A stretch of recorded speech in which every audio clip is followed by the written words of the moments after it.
오늘 아침 화장실에 갔더니 소변에 거품이 잔뜩 생겨서 깜짝 놀라셨나요? 어제 기름진 음식을 좀 많이 먹어서 그런가 하고 대수롭지 않게 넘기셨다면, 거품류는 우리 몸의 정수기, 즉 신장이 SOS를 신호를 보내는 첫 징후일 수가 있어요. 40년 넘게 커피 한 잔 마시며 동네 이야기 나누던 한 어르신도 설마 내 신장이 문제겠어 하다가 뒤늦게 병원에서 만성 신장질환 3기를 진단받아 크게 놀라셨다고 해요. 이렇듯 의외의 사소한 변화가 평생 지켜온 건강에 경고음이 될 때가 있어요. 지금부터 60대 이후에 특히 주의해야 될 신장을 망치는 식습관과 하루 3끼만 조금 고쳐도 신장을 살리는 식습관을 번갈아 소개해 드릴게요. 영상을 끝까지 보시면 나도 모르게 이런 실수를 해왔네 라고 고개를 끄덕이실 수도 있고, 당장 내일부터 실천할 수 있는 쉽고도 효과적인 방법을 얻어가실 수도 있을 거예요. 짜는 식을 좋아하는 김철수 어르신 얘기부터 해볼까요? 김 어르신은 국물 없이는 식사가 안 된다고 하셔서 매 끼니마다 된장찌개, 김치찌개, 어묵국을 넉넉히 끓여 드셨어요. 문제는 한 숟가락에 200mg이 넘는 나트륨이 들어간다는 사실을 모르고 계셨죠. 나트륨이 과하면 신장은 소금을 몸 밖으로 내보내느라 과로를 하고 혈관 속 압력이 올라가면서 붓기와 고혈압이 찾아오죠. 실제로 김 어르신은 오후만 되면 발목이 땡땡 부어 슬리퍼가 꽉 끼고 밤에 두세 번 화장실을 가느라 숙면을 못 취했어요. 해결책은 의외로 간단했죠. 밥상에 국 대신 따뜻한 보리차 한 잔, 그리고 젓가락 식사였죠. 처음에 국이 없으면 밥을 못 삼켜 하시는 어르신도 일주일쯤 지나자 붓기가 빠지면서 몸이 훨씬 가벼워졌다고 해요. 짠맛이 그리울 땐 청양고추 두어 조각, 통후추 살짝 뿌려서 향을 한번 살려보세요. 향이 강해지면 적은 소모으로도 만족감을 얻을 수 있으니 신장이 쉴 틈을 가지게 되는 거죠. 반대로 나 단백질 좀 챙겨야 해 라면 매 끼니 고기를 듬뿍 올려 드시는 분들로 주의가 필요해요. 남대문 시장에서 낙지볶음집을 30년간 운영하다 은퇴하신 이영희 사장님은 체력을 유지하려고 매일 아침 소고기 미역국에 달걀 후라이 2개를 드셨죠. 단백질은 근육 유지에 필수지만 과다하게 섭취하면 분해 과정에서 이 질소노폐물을 많이 생겨 신장이 이를 거르느라 혹사당해요. 이 사장님은 아침마다 속이 더부룩하고 얼굴이 푸석해졌다고 하셨는데, 검사를 해보니 크레아틴 수치가 높아져 있었죠. 해결책은 단백질의 양이 아니라 질을 바꾸는 거였어요. 붉은 고기 반을 양배추, 오이, 당근, 생채소로 대체하고, 단백질은 살코기 70g, 두부 3분의 1모, 흰살 생선 같은 저지방 소스로 나눠서 섭취를 했죠. 2달 만에 혈액검사 수치가 정상 범주로 돌아왔고, 무엇보다 새벽에 눈이 번쩍 떠지고 발걸음이 가볍다는 말을 들을 수가 있었죠. 또 하나, 우리가 건강 간식이라고 믿고 먹는 바나나, 감자칩, 토마토 주스를 한 번에 많이 드시는 습관도 신장에는 적신호예요. 칼륨이 풍부한 음식은 심장과 근육엔 좋은데, 이미 신장 기능이 떨어진 분들은 칼륨은 배출하지 못해서 고칼륨 혈증으로 이어질 수가 있죠. 서울 노원구에 사는 박땡땡 할머니는 혈압약과 이중제를 복용 중인데, TV에서 바나나가 피로회복에 좋다는 말을 듣고 하루에 3개씩, 어느 날 갑자기 팔다리가 저릿하고 맥박이 불규칙해져서 응급실에 가보니 칼륨 수치가 기준치의 2배였대요. 의사 선생님은 신장 기능도 약해져서 칼륨을 못 내본다고 설명했죠. 그 뒤로 박땡땡 할머니는 바나나를 하루 반개 이하로 줄이고 대신 칼륨이 낮은 사과배, 포도 같은 과일을 소량씩 자주 드셨어요. 물 2리터를 하루 동안 나눠 마시면서 소변량을 늘려줬더니 저릿함도 사라지고 혈압도 한결 안정되었다고 해요. 이쯤에서 그래, 짜게 먹지 말고 단백질 칼륨 조절하는 거 알겠는데 대신 무엇을 어떻게 먹어야 하지라는 의문이 드실 거예요. 여기 60대 이후 분들이 실생활에서 쉽게 실천할 수 있는 3가지 신장 살리는 한 끼 공식을 알려드릴게요. 첫째, 95%물이라 불리는 오이를 매일 꾸준히 드세요. 썰어놓은 오이 두어 조각을 식사 중간중간 씹어 드시면 자연스럽게 수분 보충이 되고 인뇨 작용이 촉진돼서 신장이 노폐물을 덜 힘들게 배출해요. 둘째, 당근과 사과를 함께 갈지 말고 시간차로 드세요. 예를 들어 오전 간식으로 당근 주스를 드시고 저녁에는 사과와 함께 껍질째 드시면 되죠. 당근의 이 베타카로틴이 신장 세포를 보호하고, 사과의 사과산 퀘르세틴이 혈관을 청소해줘서 신장으로 가는 피를 맑게 만들어줘요. 셋째, 양배추, 브로콜리 같은 저칼륨 채소를 가급적 찜보다는 생 또는 살짝 데친 형태로 드세요. 너무 삶으면 칼륨은 빠져도 비타민 효소가 파괴돼서 신장이 좋아할 재료가 줄어들기 때문이죠. 물 마시는 요령도 중요하죠. 아침에 일어나자마자 미지근한 물 300ml, 점심과 저녁 식후 2시간 뒤 각각 300ml, 그리고 취침 1시간 전 200ml. 이렇게 하면 하루 1에서 한 1.2리터가 되는데, 여기에 식사 중간에 마시는 보리차, 옥수수 수염차 등등 합치면 1.8리터 정도 돼요. 물을 한 번에 많이 마시면 오히려 혈액 삼투압이 급격히 떨어져서 심장에 부담을 줄 수가 있으니 작은 컵으로 자주가 핵심이에요. 평생 물을 많이 드셨다는 전주 사는 이땡땡 할아버지는 물을 많이 마시니 소변빛이 맑아지고 밤중 화장실 횟수가 줄었다면서 가족 모임 때마다 물병을 챙겨 다니시곤 한다고 해요. 가공식품 이야기도 빼놓을 수 없죠. 손자, 손녀가 사다주는 컵라면, 햄버거, 소세지 한 번쯤은 간단히 때우고 싶은 마음도 드시죠. 하지만 이런 음식에는 염분뿐 아니라 인공색소, 방부제 등 무기인산염이 숨어 있어요. 무기인산염은 혈관에 염증을 일으켜 신장세포를 빠르게 소모시키는 주범이에요. 실제로 하루 한 끼씩 편의점 편의점 식사를 하던 양땡땡 여사님은 사구체여 과일이 1년 새 70에서 55%로 떨어졌대요. 지금은 냉동실에 두부, 낫또, 통 곡물빵을 넣어서 두고 바쁠 때 두부 한 모 데우고 올리브유 살짝 뿌린 뒤 현미빵에 곁들여 드세요. 준비 시간 5분, 나트륨은 컵라면의 5분의 1도 안 되죠. 혹시 나는 원래 몸이 잘 붙는 체질 아니야? 나이 들면 다 그런 거지 하고 스스로를 위로하고 계세요? 작은 무심함이 뒤늦게 큰 후회로 돌아오기도 해요. 발목이 꽉 찼던 신발이 갑작스레 헐렁해졌다는 이웃 김땡땡 할머니는 국물과 소금을 줄이고 오이, 양배추, 당근을 꾸준히 섭취했더니 부종이 빠졌다면서 환하게 웃으셨죠. 무엇보다 눈에 띄게 달라진 건 피곤해서 낮잠을 자지 않아도 된다는 점이라네요. 신장 기능이 재기능을 하면 혈액 속에 있는 노폐물이 줄어들고 결과적으로 피로물질도 덜 쌓이니 활력이 되살아나는 거죠. 물론 이미 만성 신장 질환으로 진단받으신 분들은 반드시 주치의와 상담하면서 식단을 조절하는 게 좋고 칼륨 수치를 주기적으로 확인해야 되고 신장에 무리가 가지 않는 선에서 수분, 단백질, 염분 조절이 필요하죠. 하지만 아직 병원에서 경계 단계라는 말을 들으신 정도라면 지금 말씀드린 소금 절감, 단백질 관리, 칼륨 분산, 섭취 가공식품 줄이기, 적절한 수분 섭취만으로도 신장은 충분히 회복의 기회를 가질 수가 있겠죠. 돌이켜보면 우리 부모님 세대는 고단백 고지방이 귀하던 시절을 지나오면서 고기 많이 먹어야 힘난다, 국은 밥상의 기본이다 라는 믿음을 갖고 살아오셨죠. 그러나 지금 우리는 평균 수명 90세 시대를 맞아 오래 사는 것보다 건강하게 사는 것이 더 절실해졌죠. 하루 3번의 식탁이야말로 약이 될 수도 독이 될 수도 있죠. 오늘부터라도 국 한 숟가락 덜고 오이 한 조각 얹고 사과 하나를 껍질째 씹어보시면 어떨까요? 어느새 아침이 개운하고 다리가 가볍고 혈압이 한눈에 안정되는 변화를 직접 체험하시게 될 거죠. 신장은 내가 고맙다라고 말하지 않아요. 다만 소리 없이 잘 걸러주고 깨끗한 피를 온몸에 흘려보내주죠. 여러분의 다음 20년 신장이 편해야 삶이 편하네요. 오늘 저녁 식탁에서 바로 실천해보세요. 작은 변화가 큰 건강을 지켜줄 수 있을 거예요.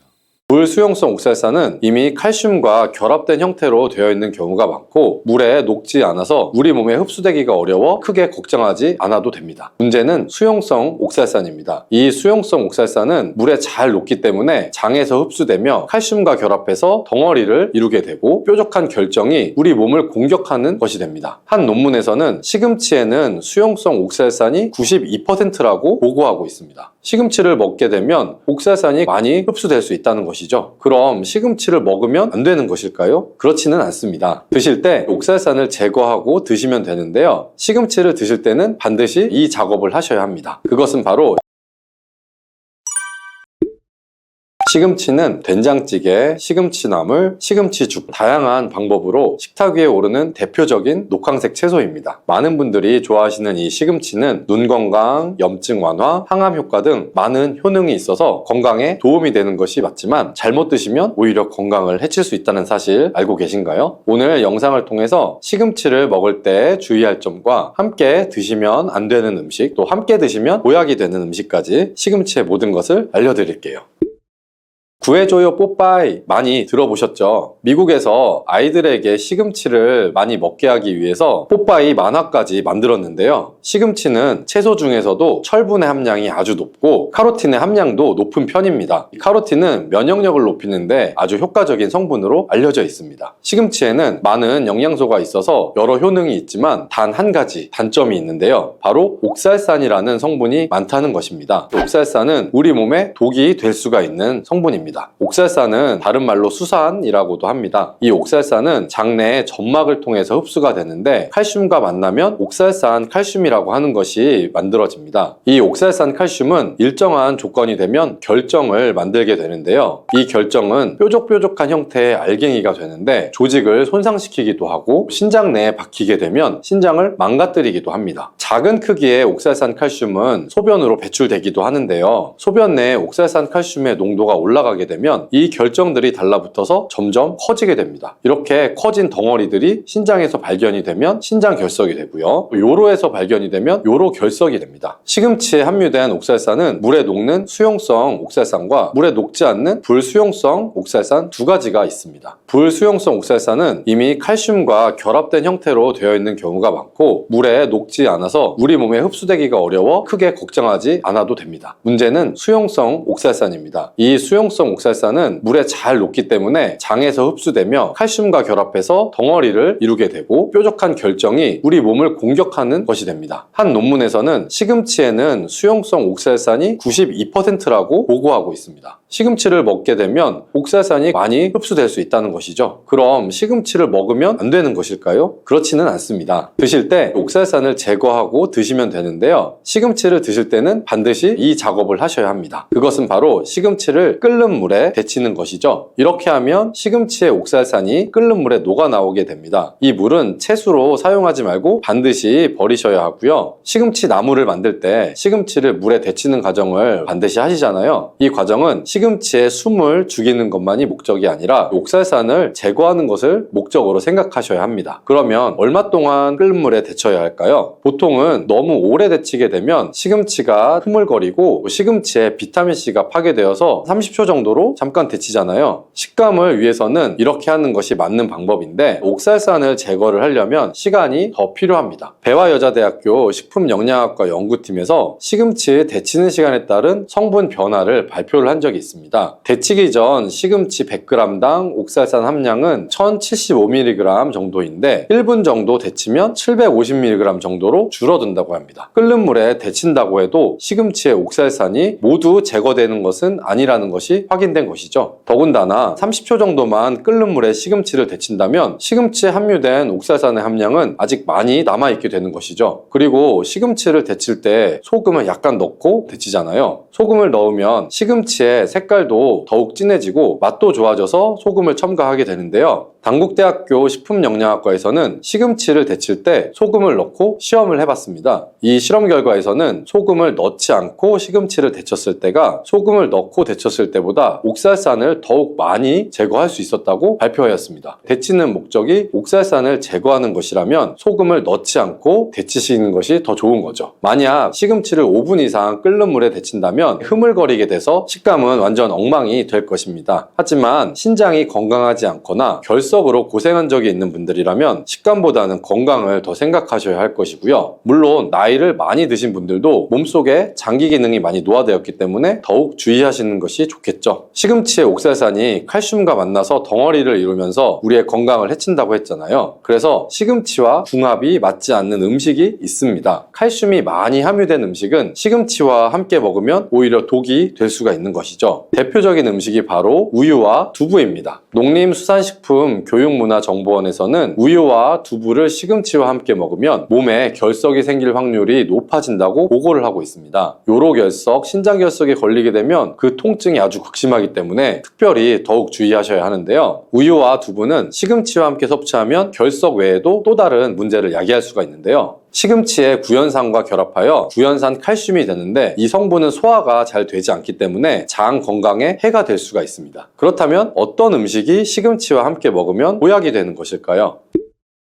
첫 번째는 바로 감입니다. 시금치와 감은 서로 다른 영양소를 함유하고 있어서 함께 먹게 되면 시너지 효과를 낼 수가 있는데요. 시금치에는 철분, 엽산, 비타민 A 등이 풍부하게 함유되어 있고 감에는 칼륨, 비타민 C, 식이섬유, 베타카로틴 등이 풍부하게 함유되어 있습니다. 감에 풍부하게 함유된 비타민 C는 시금치의 철분이 우리 몸에 흡수되는 것을 도와줄 수가 있고요. 여기서 한 가지 주의할 점은 감에는 당분이 많아서 당뇨가 있는 분이라면 혈당 수치 조절을 위해 섭취하는 양을 조절해서 드실 필요가 있겠습니다. 그리고 감의 껍질에는 많은 영양소가 함유되어 있지만 평소 민감한 알레르기 반응이 있는 분들은 감의 껍질을 제거하고 드시는 것을 권장합니다. 또한 시금치와 궁합이 잘 맞는 식품에는 들기름, 참기름, 참깨가 있습니다. 들기름은 시금치에 함유되어 있는 베타카로틴, 안토시아닌 등의 지용성 영양소들의 흡수율을 높이는 데 도움을 주고 시금치의 최대 단점인 옥살산을 중화시켜주는 데에도 도움을 줄 수가 있습니다. 시금치에는 눈 건강에 도움이 되는 비타민 A가 많이 함유되어 있는데요. 눈 건강을 좋게 하는데 도움을 주는 성분인 루테인, 지아잔틴, 베타카로틴, 비타민 A는 모두 지용성의 성분들입니다. 그렇기 때문에 들기름, 참기름과 같은 건강한 기름과 함께 섭취할 때 흡수율을 극대화시킬 수 있습니다. 이에 더해서 시금치와 계란을 함께 드시면 정말 보약이나 다름없는 좋은 음식이 되는데요. 계란에는 루테인과 지아잔틴뿐만 아니라 레시틴이라는 성분도 풍부하게 함유되어 있어서 시금치의 지용성 영양성분뿐만 아니라 수용성 영양성분까지도 흡수율을 극대화시킬 수가 있습니다. 이렇게 시금치와 계란에 들기름을 함께 드시게 되면 음식의 궁합이 더할 나위 없이 좋아지게 되는 것입니다. 시금치의 효능을 조금 더 살펴보면 시금치에는 철분 함량이 아주 풍부하고 베타카로틴의 함량도 높은 편에 속합니다. 한의학에서 시금치는 염증을 치료하는 데 사용하는 약재로도 사용할 정도로 염증 치료에 효과적인데요. 시금치는 겨울에 해풍을 맞고 자라 초록색이 짙을수록 효능이 좋은 것입니다. 시금치에는 수분, 비타민, 미네랄, 식이섬유뿐만 아니라 3대 영양소도 풍부하게 함유되어 있는 대표적인 녹황색 채소이고요. 주요 효능으로는 눈 건강, 혈압 개선, 면역력 향상, 신체 발육 촉진, 피부 미용, 변비 예방, 빈혈 예방에도 도움이 되는 음식입니다. 특히 혈액 속에 만성 염증을 제거하는 데 탁월한 효능이 있는 루테인, 셀레늄, 엽산 등이 풍부하게 함유되어 있습니다. 스웨덴의 린코핑 대학교 연구팀은 연구 결과에서 눈 건강에 도움을 주는 루테인이 관상동맥 질환과 관련이 있는 염증을 억제하고 관상동맥 질환을 개선하는 데 효과가 있다고 발표했습니다. 관상동맥은 심장의 근육에 혈액을 공급해주는 혈관인데요. 이 혈관이 좁아지거나 막히게 되면 심근경색의 증상이 나타나는 것입니다. 시금치의 뿌리에 풍부하게 함유된 안토시아닌과 카로틴 성분이 혈관 내의 활성산소를 제거하여 만성 염증을 억제하게 되고 이로써 심근경색뿐만 아니라 다른 여러 심혈관 질환을 예방할 수 있습니다. 시금치는 다이어트 식품으로도 많이 알려져 있는데요. 이는 시금치에 함유된 풍부한 수분과 식이섬유 때문입니다. 풍부한 식이섬유는 혈당 수치를 낮추고 혈관 속에 나쁜 콜레스테롤을 몸 밖으로 배출해 주어 혈관 건강에도 도움을 줄 수 있습니다. 한 가지 문제는 시금치의 식이섬유는 불용성의 식이섬유이기 때문에 소화가 잘 안 될 수가 있는데요. 이때 사과와 함께 드시면 이런 문제는 해결이 됩니다. 사과에는 대장암 예방에도 효과가 좋은 펙틴이라는 성분이 풍부한데요. 바로 이 펙틴이 식이섬유의 균형을 잘 맞춰줄 수 있는 수용성 성분입니다. 이뿐 아니라 사과의 펙틴은 장 건강에 유익한 지방산을 증가시키고 활성산소를 제거하는 역할을 합니다. 이런 사과를 시금치와 함께 드시면 항암 효과까지 극대화가 되는데요. 시금치에 풍부한 엽록소와 엽산이 항암 작용을 해서 암세포를 억제하고 발암물질을 억제하는 데 도움을 주는 것입니다. 또한 사과와 시금치를 함께 드시면 당뇨를 예방하는 데에도 효과가 좋아지는데요. 사과에 함유된 식이섬유가 콜레스테롤과 당분이 결합하여 몸속으로 흡수되는 것을 막아주는 역할을 하는 것입니다. 또한 시금치와 사과의 식이섬유는 음식물을 장 속에 오래 머물게 해서 혈당이 급격히 오르는 것을 방지하여 인슐린 분비를 조절하는 데 도움을 주게 됩니다. 시금치와 사과를 함께 드실 때는 시금치를 먼저 끓는 물에 삶아 물은 버리고 사과와 함께 갈아서 주스로 마시는 방법도 있으니 참고하시기 바랍니다.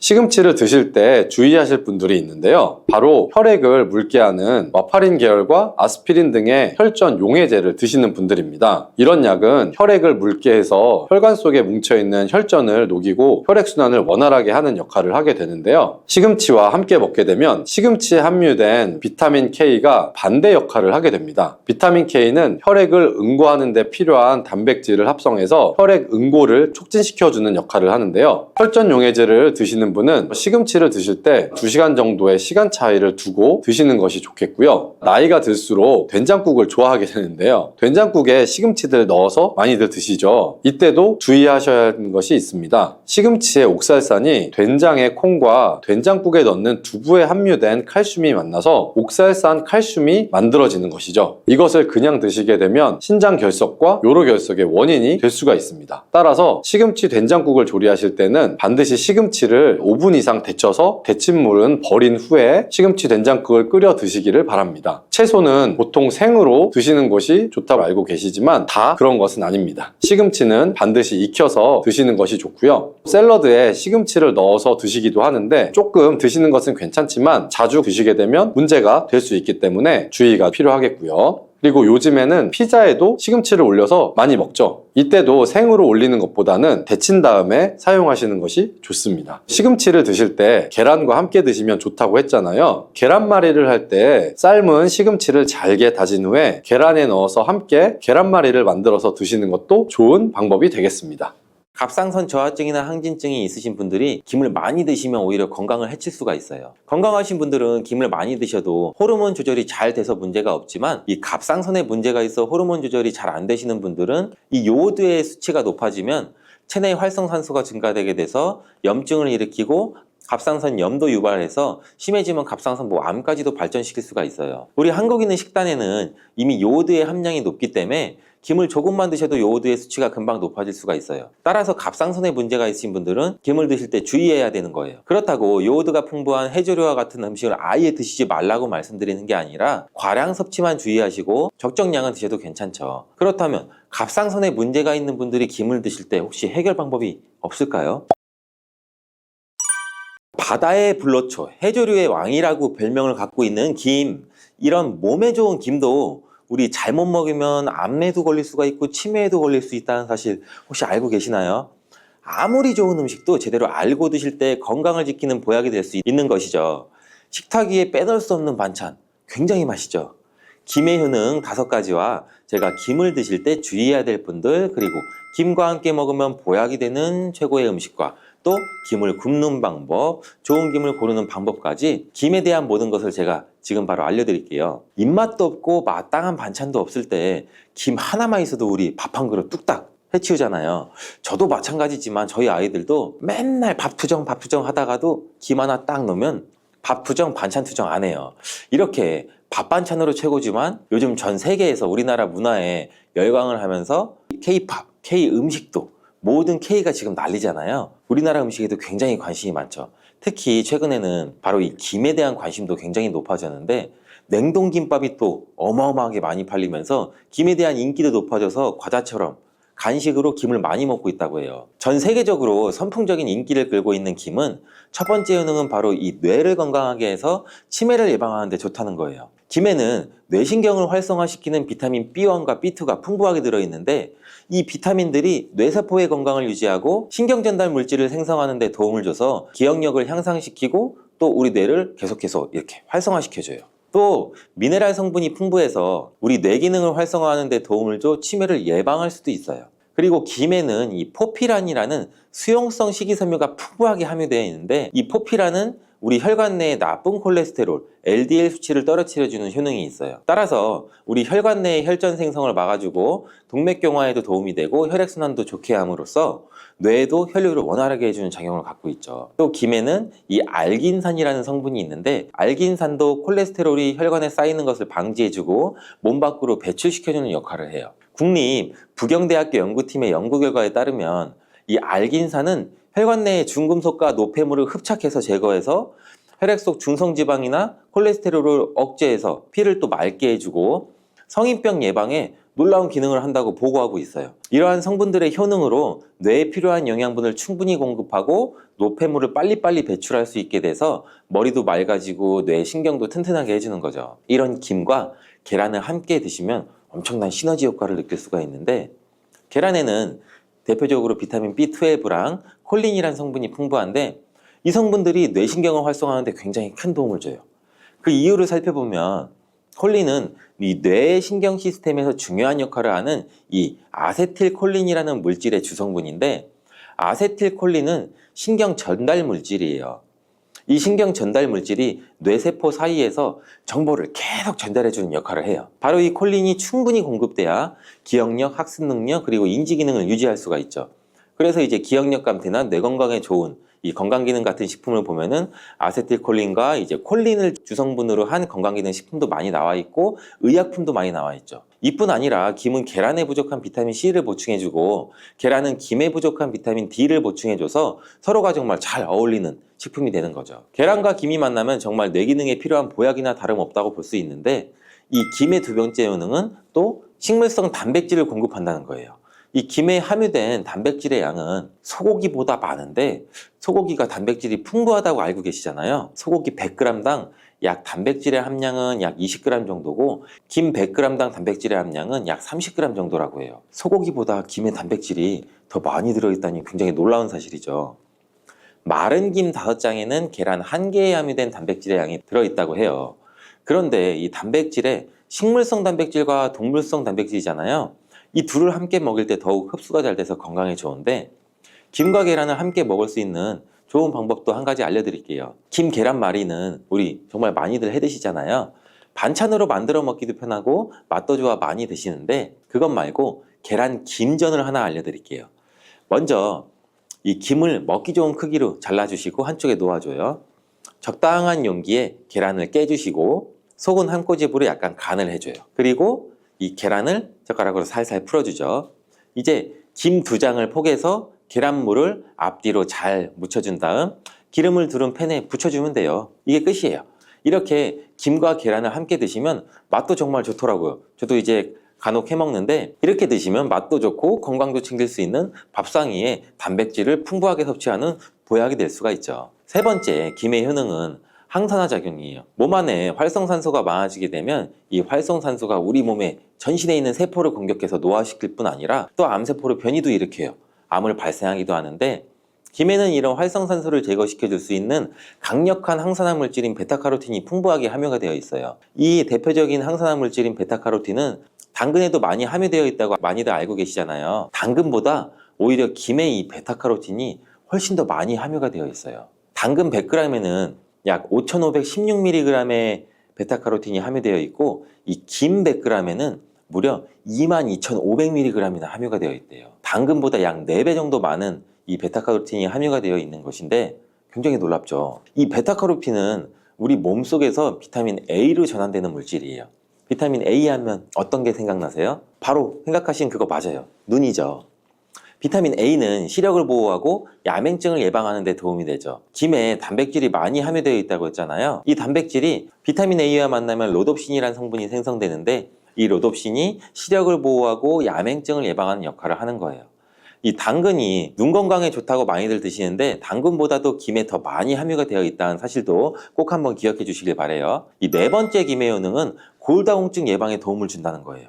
김에는 칼슘도 풍부하게 함유되어 있어요. 칼슘 하면 떠오르는 식품이 있죠. 바로 우유인데 우유 100g에는 칼슘이 약 110mg 정도 함유되어 있고 김 100g에는 칼슘이 490mg 정도나 함유가 되어 있대요. 김에는 우유보다 무려 4배나 많은 칼슘이 함유가 되어 있죠. 나이가 들면서 특히 여성분들이 골다공증 발병률이 굉장히 높아 힘든 경우가 많은데 저희 어머니도 골밀도가 낮아서 병원에서 이 골다공증 처방약을 받아 드세요. 주변에도 중년의 나이를 넘으시고 폐경 이후에 계신 분들이 오히려 골다공증 발생 확률이 굉장히 높은데 우리나라 사람들의 이 부족한 영양소가 바로 칼슘이어서 이런 현상이 많이 나타나는 거예요. 칼슘이 부족하면 뼈가 약해지고 점점 골밀도가 낮아져서 골다공증이 발병하는 건데 김에 함유된 칼슘은 특히 우리 몸에 흡수가 잘 돼서 정말 좋아요. 우유보다 4배나 많은 칼슘을 가지고 있는 김을 평소에 충분히 드신다면 골다공증 예방에도 도움을 받을 수가 있죠.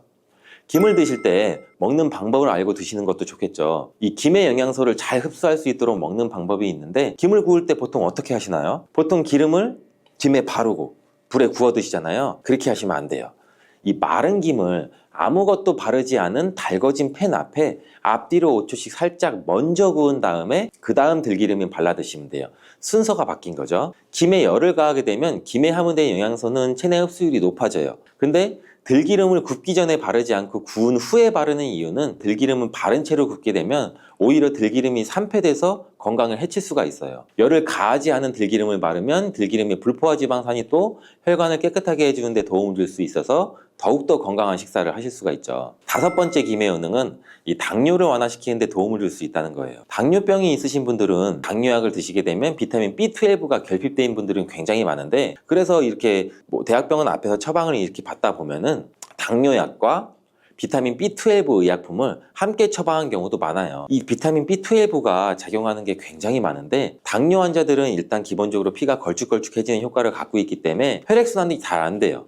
그래서 이제 발끝, 손끝 거기에 해당하는 질환이 굉장히 많은데 그걸로 인해서 이제 말초신경 질환이 같이 발생할 수가 있죠. 그래서 비타민 B12를 같이 처방을 해주는 이유인데 이 김에 바로 비타민 B12가 풍부하게 함유되어 있어 당뇨병으로 인한 이 말초연관 증상을 완화시키는 데도 굉장히 큰 도움을 줄 수가 있어요. 2017년 한국식품과학회지에 실려있는 연구에서 당뇨 환자들이 김을 섭취하면 또 혈당 수치를 낮추는 데도 도움이 된다고 보고했고요. 이는 김에 함유된 비타민 B12 때문이라고 밝혀졌어요. 당뇨 환자는 비타민 B12가 결핍되기 쉬운데 이 비타민 B12는 고기에 보통 많이 함유가 되어 있어요. 당뇨 환자의 식단은 또 채식인 경우가 많아서 이 영양소를 섭취할 수 있는 기회가 또 적어지는데 이 당뇨 환자에게 처방되는 메트포르민 성분의 계열의 약 성분들의 약물이 또 비타민 B12의 흡수도 방해해서 이 성분이 결핍될 가능성은 더욱 높아지죠. 이 당뇨 환자들은 고혈당으로 인해서 또 신경이 많이 손상되는데 이 때문에 손발끝이 저리거나 통증이 오는 신경합병증도 많이 발생되죠. 이 증상을 완화시키고 신경이 손상되지 않도록 보호해주는 역할을 비타민 B12가 또 해주죠. 이런 이유로 당뇨 환자는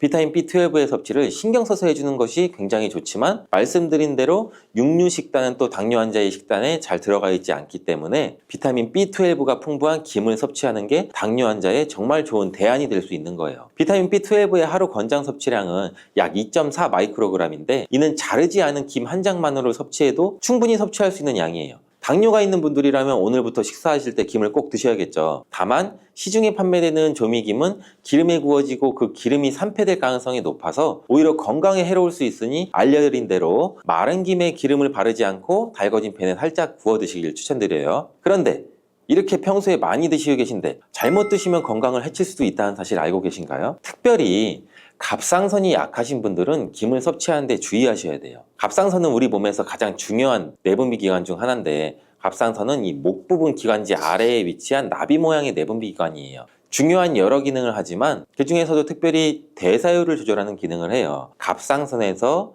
T3, T4 호르몬을 분비해서 우리 몸의 에너지 소비와 체온 조절을 하는데 굉장히 중요한 역할을 하는데 이 갑상선 호르몬은 신경 시스템의 정상적인 기능을 유지하는데 굉장히 꼭 필요해요. 이 호르몬이 제대로 분비가 되지 않아 수치가 너무 높거나 낮게 되면 우울증, 불안 증세, 기억력 감퇴 등등의 문제가 발생될 수가 있고 갑상선 호르몬 중에 또 요오드가 굉장히 중요한 부분을 차지하죠. 이 김에 요오드가 풍부하게 함유되어 있어요. 요오드가 부족하면 체중이 늘어나고 탈모도 생길 수 있고 만성 피로가 생겨서 힘들어질 수도 있는데 세계보건기구에서는 요오드가 부족하면 뇌세포가 손상되고 치매도 발생될 수가 있다고 보고하고 있어요. 이렇게 중요한 요오드 김에 풍부하니 먹어야 되는 거 아니야? 굉장히 많이 먹으면 좋잖아 이렇게 생각할 수가 있는데 맞는 말씀이지만 예외가 있죠. 갑상선이 약하신 분들은 김 섭취에 주의해야 된다고 했잖아요. 갑상선 저하증이나 항진증이 있으신 분들이 김을 많이 드시면 오히려 건강을 해칠 수가 있어요. 건강하신 분들은 김을 많이 드셔도 호르몬 조절이 잘 돼서 문제가 없지만 이 갑상선에 문제가 있어 호르몬 조절이 잘 안 되시는 분들은 이 요오드의 수치가 높아지면 체내 활성산소가 증가되게 돼서 염증을 일으키고 갑상선 염도 유발해서 심해지면 갑상선 암까지도 발전시킬 수가 있어요. 우리 한국인의 식단에는 이미 요오드의 함량이 높기 때문에 김을 조금만 드셔도 요오드의 수치가 금방 높아질 수가 있어요. 따라서 갑상선에 문제가 있으신 분들은 김을 드실 때 주의해야 되는 거예요. 그렇다고 요오드가 풍부한 해조류와 같은 음식을 아예 드시지 말라고 말씀드리는 게 아니라 과량 섭취만 주의하시고 적정량은 드셔도 괜찮죠. 그렇다면 갑상선에 문제가 있는 분들이 김을 드실 때 혹시 해결 방법이 없을까요? 물론 도움을 줄 수 있는 게 있죠. 그것은 바로 마늘과 함께 드시는 거예요. 대표적인 강력한 항암식품이 마늘이잖아요. 이 마늘에는 셀레늄이란 성분이 풍부해요. 이 셀레늄은 다량의 요오드로 인해 발생되는 활성산소로부터 갑상선을 보호하는 역할을 하게 되는 거예요. 그래서 우리 흔히 건강기능식품 기능성 원료로서 유해산소로부터 세포를 보호하는 작용을 한다는 효능을 가지고 있다고 우리나라 식약처에서도 셀레늄에 대한 성분을 인정해주고 있죠. 갑상선 호르몬의 생산을 도와주고 갑상선에 문제가 있으신 분들이 드시면 이 호르몬의 문제를 해결하는 데 조금이라도 도움이 되는 거예요. 또한 김에 함유되어 있는 알긴산이라는 성분은 콜레스테롤이 혈관에 쌓이는 것을 방지하고 몸 밖으로 배출시켜주는 역할도 한다고 알려드렸는데 바로 이 마늘과 함께 드시면 이 효능이 배가 돼서 혈관에 혈전이 생기는 것을 막아줘 혈관 건강에도 최고인 보약이 될 수가 있는 거죠. 이렇게 좋은 김 아무거나 드시지 마시고 좋은 김 고르는 방법도 알려드릴게요. 좋은 김은 검붉은 색을 띠며 살짝 반짝이고 윤기가 있어요. 그리고 냄새가 없고 담백한 맛이 나요. 그리고 그 김을 구웠을 때는 오히려 녹색빛이 선명하게 나타나고 물에 불렸을 때는 잘 녹고 김을 담궜던 물이 맑을수록 좋은 김이라고 할 수가 있어요. 시금치 속 철분을 토마토처럼 비타민C가 풍부한 음식과 먹으면 좋다고 해서 빈혈이나 당뇨가 있으신 분들이 함께 많이 드시는 경우도 있는데 신장이 약하신 분들한테는 특히 좋지 않은 궁합이에요. 왜냐면 바로 시금치 속에 옥살산이라는 성분 때문인데 옥살산이 혈액 속 칼슘과 만나게 되면 작고 뾰족한 결정 모양으로 체내에 쌓여서 결석을 만들게 되죠. 그렇게 되면 근육통과 근육 경련뿐 아니라 심하면 신장 결석까지 유발시킬 수가 있어요. 또한 시금치의 성분이 토마토의 라이코펜 흡수를 방해하는 작용도 일어날 수가 있어요. 토마토가 슈퍼푸드로 손꼽히는 이유가 바로 이 라이코펜 성분이기 때문인데요. 이 라이코펜은 강력한 항산화 물질이에요. 몸속의 산화 스트레스와 염증도 줄여주고 암을 예방하는 놀라운 성분이죠. 또 라이코펜은 폐암, 전립선암, 유방암과 결장암 등 다양한 암의 예방에 엄청난 효과가 있다고 해요. 혈관은 건강하게 해주고 동맥경화와 심혈관 질환의 예방에 탁월하죠. 하이오즈 주립대학의 연구에 따르면 토마토를 시금치와 함께 드시면 이 기적의 성분인 라이코펜 흡수율이 무려 50%나 감소가 된다고 해요. 토마토와 시금치를 함께 드시면 안 되겠죠. 토마토를 드실 때 숙성되지 않은 초록색 토마토는 주의하시길 바래요. 숙성되지 않은 덜 익은 토마토에는 솔라닌이라고 하는 독성 물질을 함유하고 있는데 식탁 위의 보약인 토마토는 세계 10대 푸드 중 하나로 영양소 폭탄인데요. 토마토에는 라이코펜을 비롯해 각종 비타민과 이 필수 영양소가 많이 들어있죠. 면역력 강화나 성인병 예방, 항암 효과, 항노화 등 다양한 효능과 연구도 진행되고 있죠. 최근에는 세계에서 가장 많이 소비되는 채소로 알려지면서 토마토의 효능에 대한 관심도 더욱 높아지고 있는데 토마토와 함께 먹으면 안 되는 음식과 주의할 점, 그리고 토마토와 함께 드시면 보약이 되는 음식까지 토마토에 대해서 모든 걸 알려드릴게요.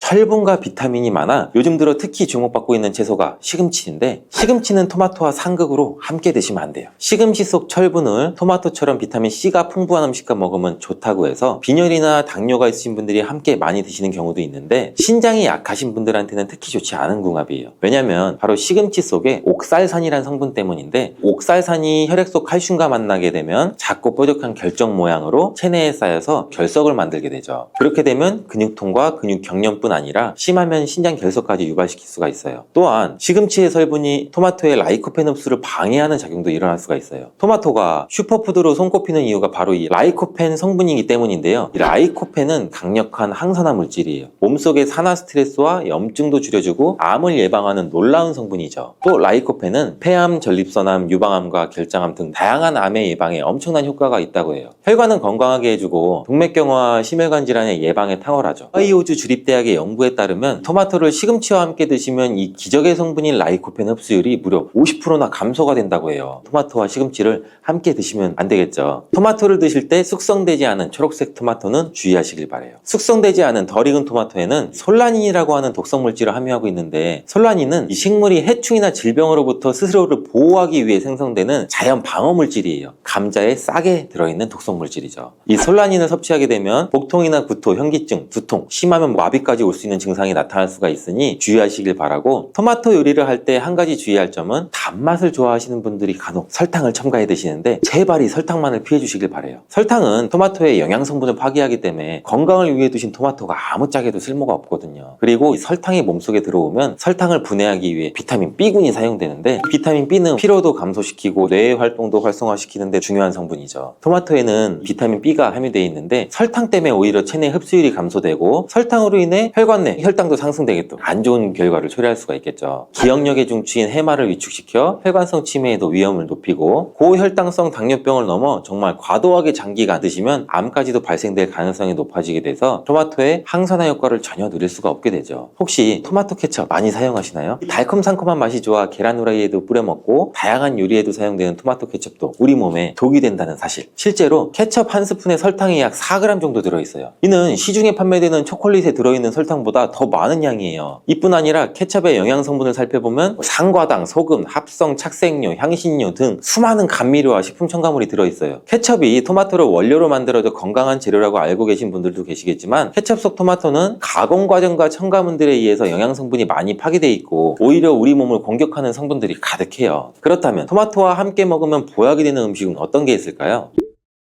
토마토는 비타민, 베타카로틴, 라이코펜, 무기질 등 영양 성분이 굉장히 풍부해요. 한 가지 부족한 영양 성분은 단백질이에요. 양질의 단백질과 함께 드시게 되면 거의 완벽한 영양 성분을 우리 몸에 보충할 수 있는데, 그 중에서도 특히 추천드리는 것은 고기예요. 50대 이후 나이가 들수록 꼭 고기를 챙겨 드셔야 하는 가장 큰 이유는 단백질인데, 단백질은 우리 몸의 중요한 구성 성분으로 세포와 근육의 주 재료라서 만약 단백질 섭취가 부족하면 잇몸도 약해지고 치아도 빠지기도 하고 머리카락도 얇아져 탈모가 오기도 하고 면역세포를 충분히 만들어내지 못하게 돼요. 물론 콩과 두부도 훌륭한 단백질 공급원이지만 이 식물성 단백질은 필수 아미노산의 종류나 양이 충분하지 않을 수가 있어요. 반면 동물성 단백질은 식물성 단백질보다 우리 몸에 흡수가 잘 되기 때문에 나이가 들수록 반드시 조금이라도 챙겨 드셔야 돼요. 또한 단백질은 행복 호르몬으로 알려진 세로토닌의 원료로 우울증을 예방하는 효과도 있어요. 특히 돼지고기 속에 풍부한 비타민 B1은 뇌 기능을 활성화해서 치매를 예방해 주기도 해요. 이렇게 좋은 고기를 섭취할 때도 한 가지 문제가 있는데, 우리 몸은 약 알카리성을 유지해야 되는데 육류는 산성식품이라는 거예요. 바로 이 토마토가 문제를 해결해 줄 수가 있죠. 토마토는 대표적인 알칼리 식품으로 산성인 육류와 함께 드시면 단백질의 소화를 도와주고 위장에 부담을 줄여줘 토마토의 풍부한 섬유실이 변비를 예방해서 위장 건강을 지켜줄 수가 있어요. 그리고 토마토는 어떻게 드시는 게 좋을까요?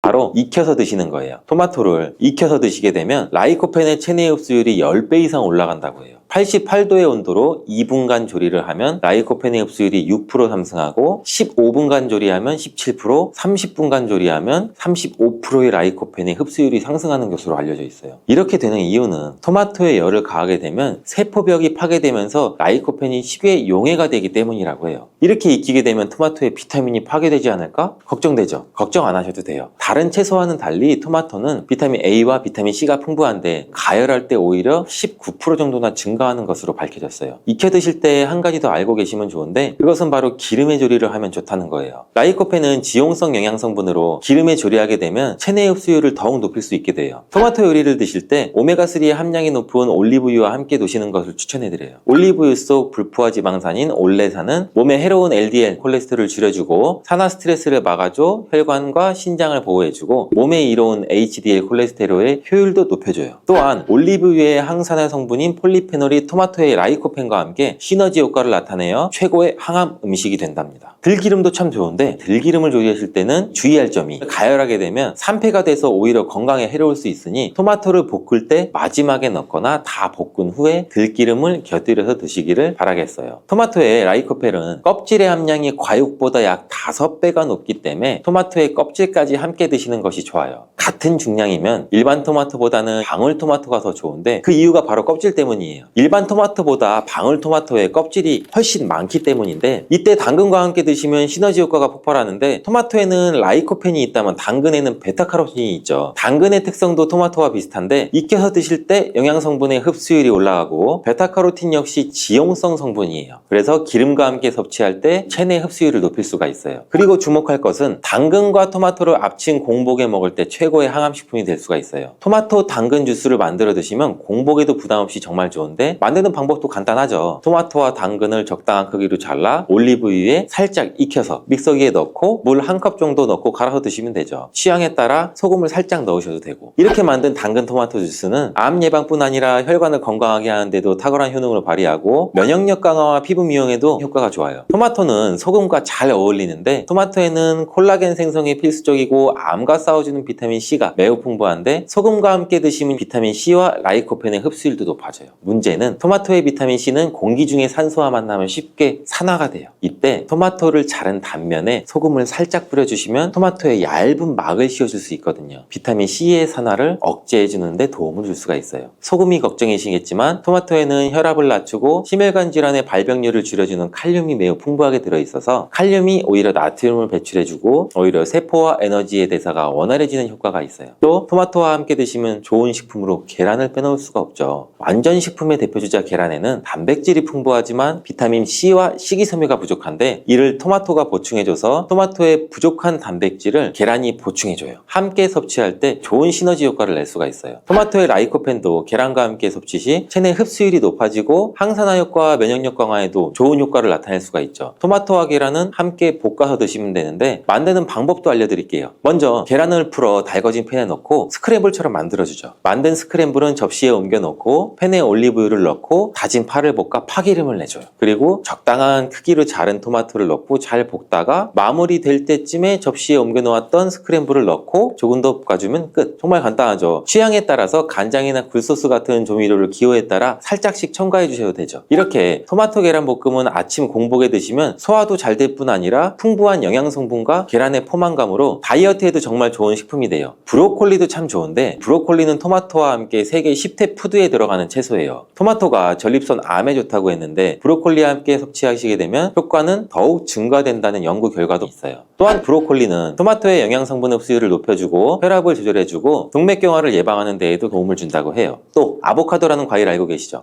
아보카도 또한 토마토와 함께 먹으면 좋은 음식인데 아보카도에는 불포화 지방산이 풍부해서 토마토의 라이코펜 성분을 흡수하는 데 도움을 줘요. 아보카도에는 루테인, 지아잔틴 같은 이 카로티노이드 성분도 풍부해서 눈 건강에도 도움을 주는 효과도 발휘하기도 하죠.